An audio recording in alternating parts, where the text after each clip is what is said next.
but I often find myself making a lot of remember when statements. We kind of enjoy that as a family. Remember when, we'll talk about a vacation we took. We'll talk about some point where one of us does something embarrassing, usually me, and we'll talk about these remember when moments. These remember when moments are often good times. They're funny experiences, these crazy moments, but also some of these remember whens are those difficult times. And we may spend time with people and we'll remember when those things were hard. Maybe it's just a memory that pops into your mind, but these remember when moments. I remember when I was a runner and I did some longer runs, and I've been dealing with some knee pain, and so I haven't been able to run as much. I run some 5Ks, and so yesterday, the Hazelwood PTA did a 5K. And so my son, who's 8, wanted to run the 5K, and so I'm like, okay, I'll run with you on the 5K. And so Kate and I, we're running the 5K, and we're about a mile into the 3-mile run, and Kate looks at me and says, "Remember when I used to try and stay up with you?" Yeah. And at first I was like, yeah, and then I was like, hold on, wait a minute.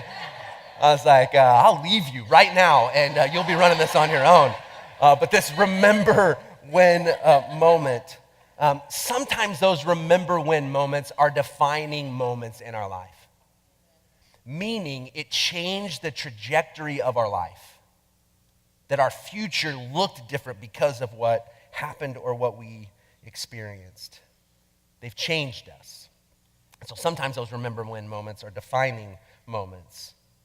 I know this to be true about my own, and I'm guessing about your past moments, is we often can get stuck there. In the good moments, it can be the good old days. We kind of live in that, what life used to look like. We have a hard time letting go of that. However, I think more often we get stuck in the, man, I can't believe I fill in the blank. Or I wish I wouldn't have done that. Or I'm not sure my future will ever be the same. And so we can remember those moments in our past and we can get stuck there. Or sometimes our experiences cause us to live in fear of the future because of what we experienced in the past. A difficult relationship causes us to live in fear of investing in someone else again. Someone gets sick, and so we live in fear of that happening again.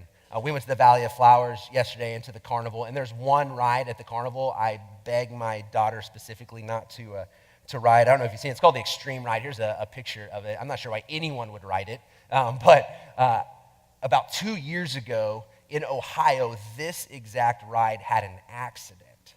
And it clipped, there was something that had corroded, and one of the carts came off, and a young man was killed in it. And so every time I see that is the moment I have in my mind, right? This thing has probably run hundreds, if not thousands of times, but I stand at the foot of this ride, and all I can think of is that moment. I've seen it. I've seen the video of it happening.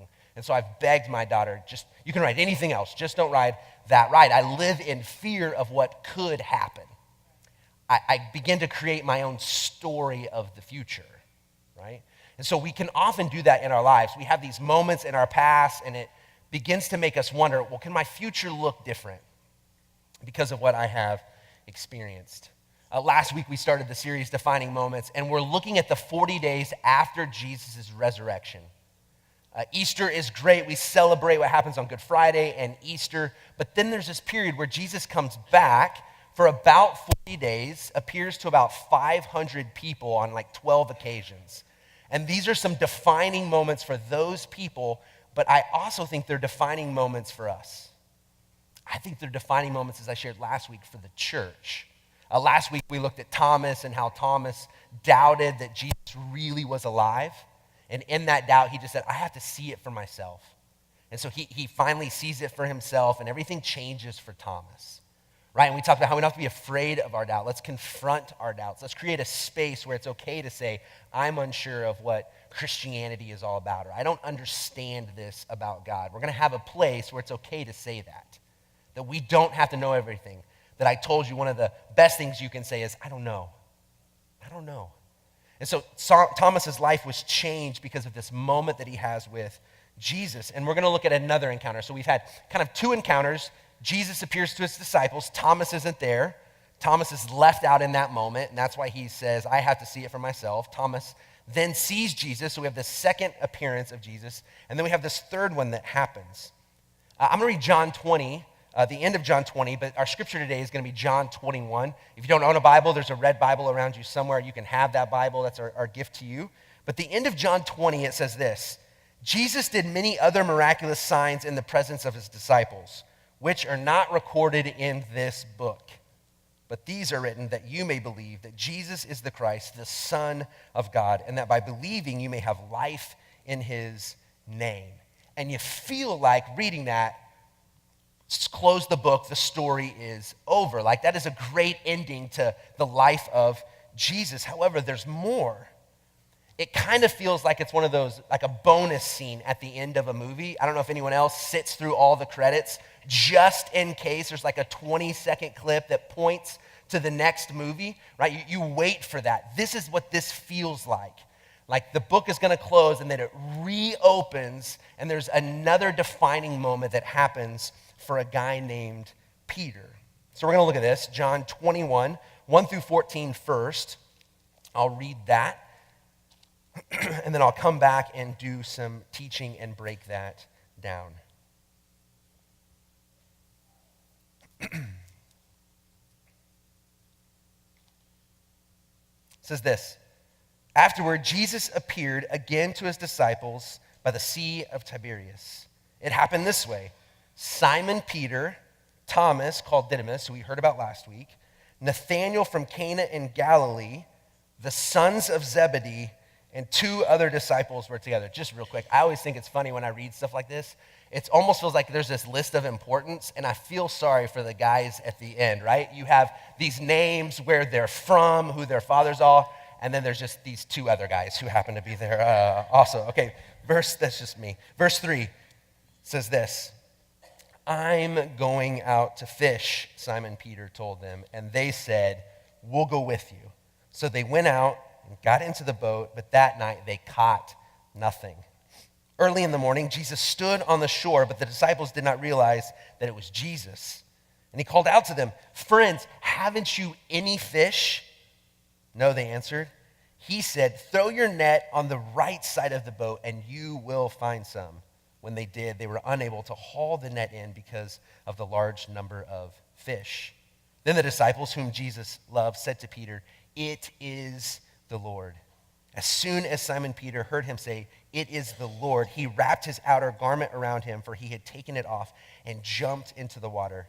The other disciples followed in the boat, towing the net full of fish, for they were not far from shore, about 100 yards. When they landed, they saw a fire of burning coals there with fish on it and some bread. Jesus said to them, bring some of the fish you have just caught. Simon Peter climbed aboard and dragged the net ashore. It was full of large fish, 153. But even with so many, the net was not torn. Jesus said to them, come and have breakfast. None of the disciples dared ask him, who are you? They knew it was the Lord. Jesus came, took the bread and gave it to them, and did the same with the fish. This was now the third time Jesus appeared to his disciples after he was raised from the dead. All right, so we have Peter, who I feel like is kind of stuck in this moment.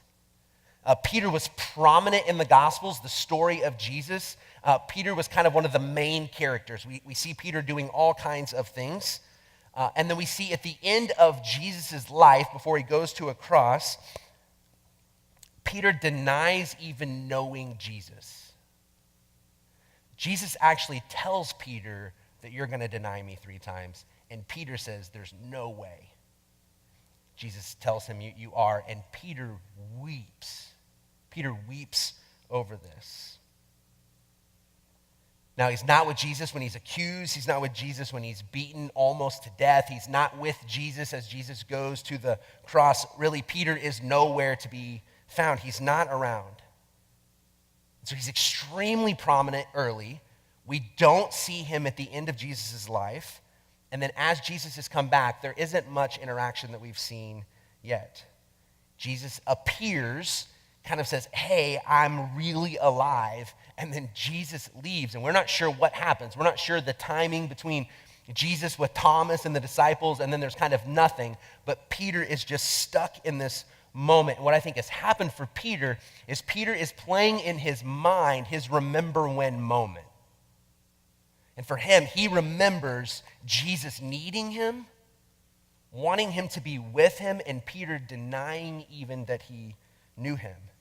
And so for Peter sees that Jesus is alive, but there's no reconciliation, there's no restoration for Peter. He's living in this moment of maybe even humiliation, of regret. He's feeling ashamed. He's embarrassed. He had failed Jesus. And in his mind, he's thinking, I'm assuming, that this was a huge mistake. Not just something he did wrong, but has this separated him from Jesus? Is this separated him from his purpose that Jesus had given him? Peter decides to go back to what he was doing before he encountered Jesus for the first time. See, Peter grew up not good enough to go to the right schools. Peter couldn't get into the Jewish schools to become a rabbi, so Peter learned from his father what it meant to be a fisherman. So Peter's future was going to be in fishing until he has this experience with Jesus when Jesus calls him out of that and says, I have something different for you. But I think Peter is in this moment where he's still unaware that there's still a chance to live into his purpose. I think Peter believes that his moment of doing what God has called him to do is gone. See, he goes back to fishing. This is what he knew. This is what was comfortable. This is what he thought was his future anyways. And so he's just going to go back to doing what he was doing before, even though Jesus had clearly given Peter a purpose. And it was a huge one, like in a really important purpose. He told Peter, I'm going to build my church on you.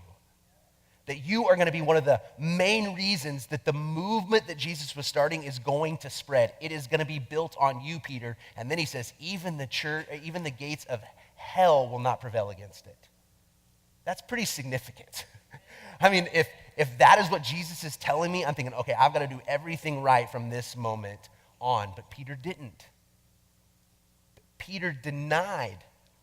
Once, okay, he makes the mistake once. 3 times Peter says, no, I don't know him. I wasn't with him. And so I think Peter's living in this moment of, well, my future's over, so I'm just going to go back. I'm just going to go back to what I was doing anyways. And so they go out to fish, and they catch nothing. They catch nothing. Have you ever, I don't know what your life looks like. I don't know if you, as a follower of Jesus, I know not everyone in the room would say they are, but if you are, have you ever slipped back into your before Jesus moments? Like things become difficult and maybe you've aligned yourself with maybe some unhealthy people, but you've come to this moment where you kind of go back. Like things weren't going well and you're like, I don't even know what the point is anymore. And so you just kind of slip back into your before Jesus days. And then when you slip back into those before Jesus days, you just realize, man, there's no joy in this. There's no fruit in this. There's no hope in this. And so Peter goes back to what he's always done, and he fishes all night, and he catches nothing. There's no fruit to his labor. And then there is someone who appears on the shore, and this voice calls out, friends, haven't you any fish? So just real quickly, a couple things. Some translations have this as children.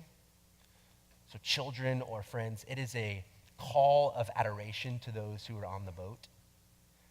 It is a call from Jesus to his children. And he says, haven't you caught anything? Now, if I'm on the boat with Peter, I probably feel like this guy is rubbing it in, right? That I've been out here all night. There is no fish that have been caught. Does he know who we are? We are fishermen, right? I don't need this guy on the shore to tell me what I've done or not done. And so Peter, I'm assuming, probably gets to this point where he's wondering who this guy is telling him or pointing out that he's caught nothing. But this is what I always find interesting about Jesus. If you read the story of Jesus, he's always asking questions he already knows the answer to. He does this often. Who are you looking for? Right? He already knows, and he asks these questions. If you're a parent, you know what this is like. You ask your kids things you already know the answer to, right? Did you hit your sister, right? Not that I've ever had to ask that, but just possibly asking those questions.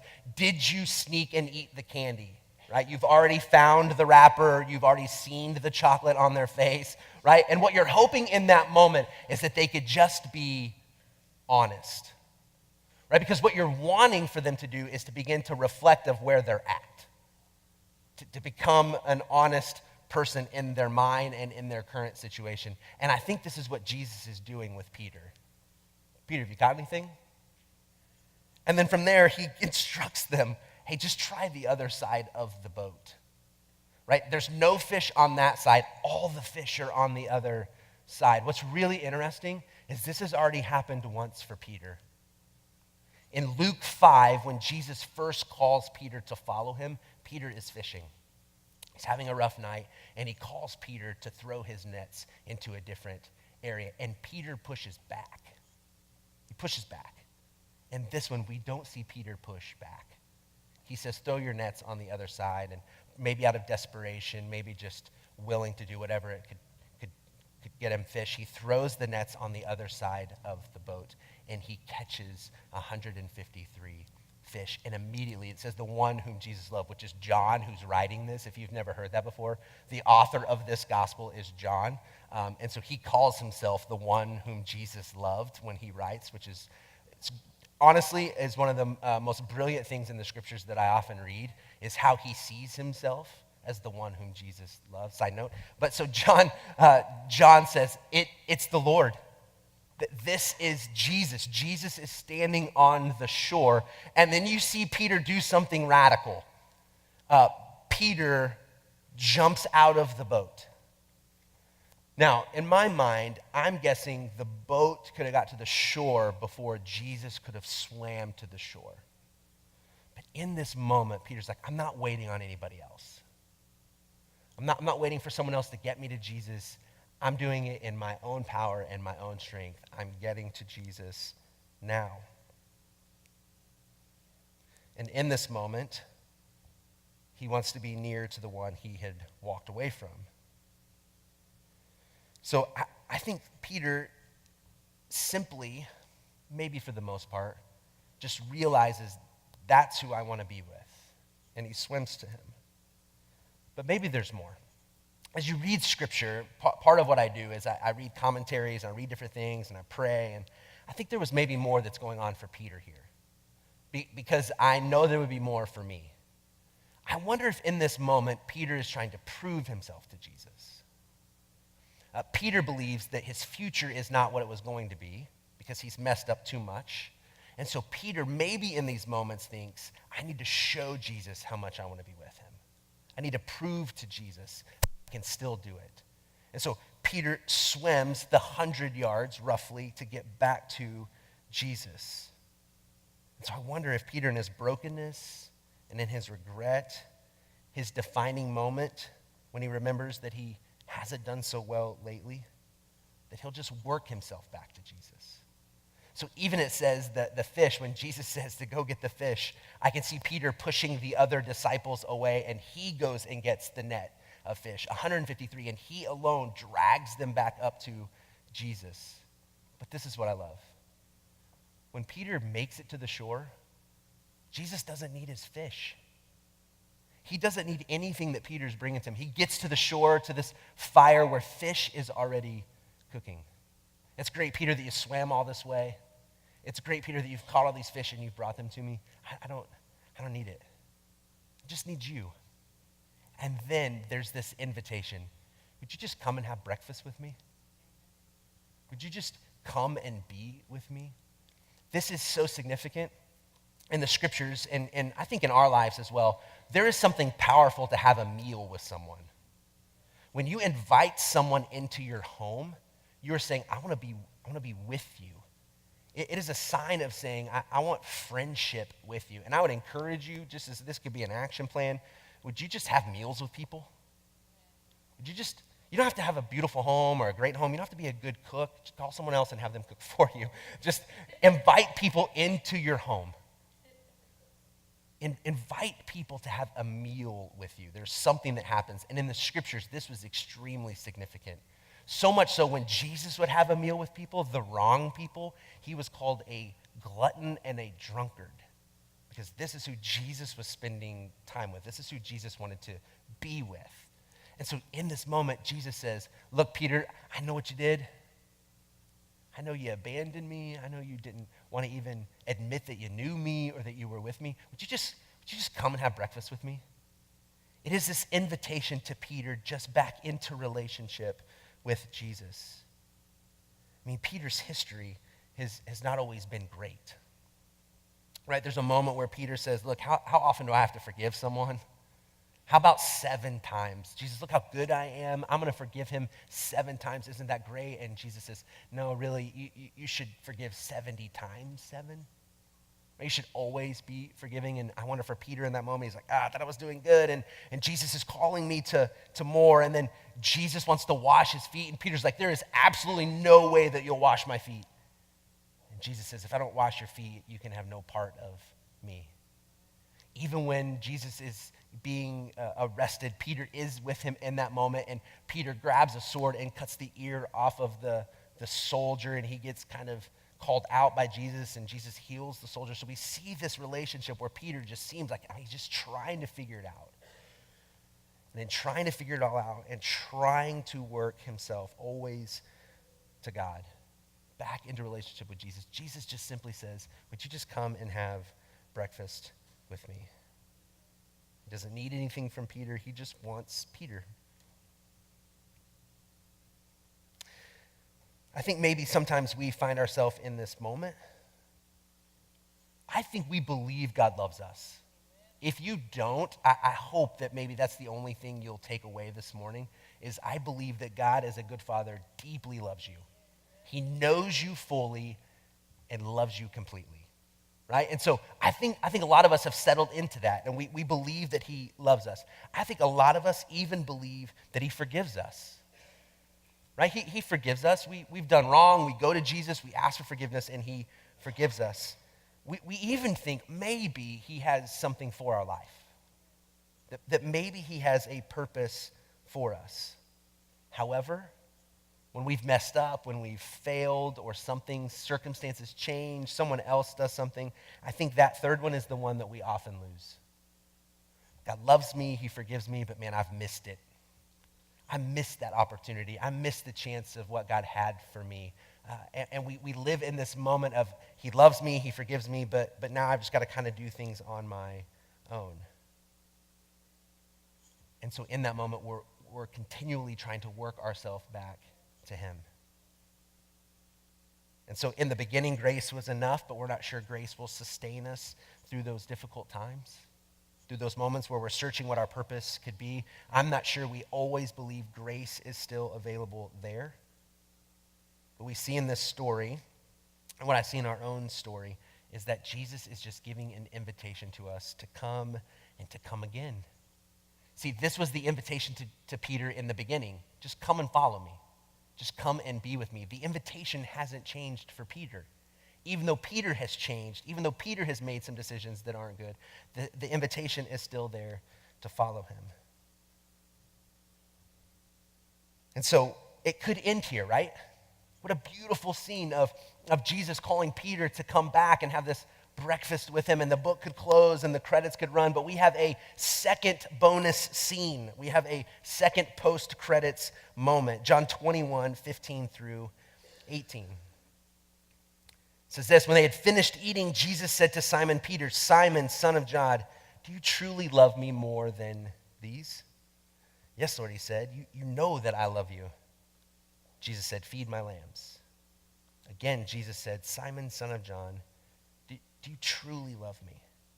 And he answered, yes, Lord, you know that I love you. And Jesus said, take care of my sheep. And the third time he said to him, Simon, son of John, do you love me? And Peter was hurt because Jesus asked him the third time, do you love me? And he said, Lord, you know all things. You know that I love you. And Jesus said, feed my sheep. So what's interesting in the first one, do you love me more than these? No one knows what Jesus is talking about. No one's really sure what Jesus is asking. What is the these? Right? Some people believe that Jesus is asking, do you love me more than the other disciples love me? But I think that's not in the character of who Jesus was. What I read and what I believe is I think Jesus is pointing to the fishing gear. I think he's pointing to Peter's past. I think he's asking Peter, do you love me more than what's comfortable and safe, the thing that keeps you secure? Are you going to tell me that you love me more than what you've went back to? And Peter answers, of course I do. I love you. And so I think for us, I think it could be easy in those moments where, because circumstances have changed and things didn't go as we wanted or hoped for, or we had this purpose we felt like God had for our lives, and because of situations and circumstances, because of our choices, we think we've missed out on those things. And so we've gone back and we've just kind of existed. And I think that Jesus would be asking you and me as well, do you love me more than those things? Do you love me enough to continue to follow me? And Peter responds with yeah, I love you. And then there is this statement from Jesus, then feed my lambs. Now, that may sound a little weird, but let's just keep going. He asks again, do you love me? And he says, yes. And he says, take care of my sheep. And Jesus asks the third time, do you love me? And I think Peter is hurt, because I wonder if in this moment, the third time that Jesus asks, if Peter slips back into that moment of denying Jesus for the third time. And so this is what I think Jesus is doing in this moment. I don't think Jesus is just sugarcoating what Peter had done. I think Jesus is confronting Peter's past. I think Jesus wants Peter to see what his moment looked like when he walked away. Not to punish, not to hurt Peter, but just to show Peter that his purpose is still intact. He wants Peter to acknowledge what happened, and Peter is forced to do that in this moment, to acknowledge his failures. But every time, Jesus says, feed my sheep and feed my lambs. So there's this invitation to have breakfast with Jesus that he makes to Peter, an invitation for Peter to be in this personal, close relationship with Jesus. However, we now see it moves to a challenge. Right? There's this invitation to Peter, but then there's this challenge to live into the purpose that Jesus had given to him, to feed his sheep, to take care of his lambs. So what he's saying is this word sheep and lambs is a word that was taking the place of disciples, of the church, of followers of Jesus. So Jesus is telling Peter, what I asked you to do before, I'm still asking you to do now. The purpose hasn't changed for your life, Peter. He gave Peter the purpose long before any of this happened, and he is doing it again. Kind of the significant moment that you can picture in your mind. Peter would have denied knowing Jesus around a charcoal fire. This is the picture as Peter is walking. There's a fire where people are surrounded, and Jesus walks in, or Peter walks into that moment with this charcoal fire. And if you've ever sat around a fire, you know the smell of that. And we find Peter at the same place with Jesus. He too is sitting around a fire. And I wonder if those smells come back to Peter, if he remembers his past. If in a way Jesus is saying, hey, you remember when? Remember when you didn't want to admit to knowing me? I still love you. I forgive you. But not only that, I still have a purpose for you. Even though you have failed, the purpose isn't lost. Even though you walked away, it's not eliminated. You're not eliminated from being used by God. Peter, I still have a plan for you. So Jesus is showing his faithfulness to Peter even when Peter wasn't faithful to Jesus. So Jesus, I think in these moments where he comes back and has this interaction with his disciples, he's not rubbing it in their faces that they walked away. Right? Jesus not checking the list and wanting to go find everyone who wasn't there for him. He doesn't come to do that and show that they are wrong. I think he shows them that they're loved. I think that's the purpose of this, is to come and show that they are deeply loved. So have you ever found yourself in the same position as Peter? That you've had to work yourself back to Jesus? That you felt like you've let God down too many times, too often? That there's no way he would still use you to do anything significant? That maybe you went back to an old way of doing life when times got hard? This doesn't have to be something significant. This could be simply you just begin trusting yourself. Right? Early on, you trusted God with everything, and then things change, and you just begin to be self-sufficient, and you just trust yourself more and more. You made promises, I'll never, but you didn't follow through with that. And you thought there was no chance of fulfilling what you knew God had put into your life as your purpose. Some of you maybe have given up. Again, you know God loves you, you know that you've been forgiven, but you've just kind of given up on what God wanted to do in your life. You've just lost that opportunity. And so you're going to exist, you're going to do the best that you can, but you haven't really believed that God had something for you. You at some point wanted to start something.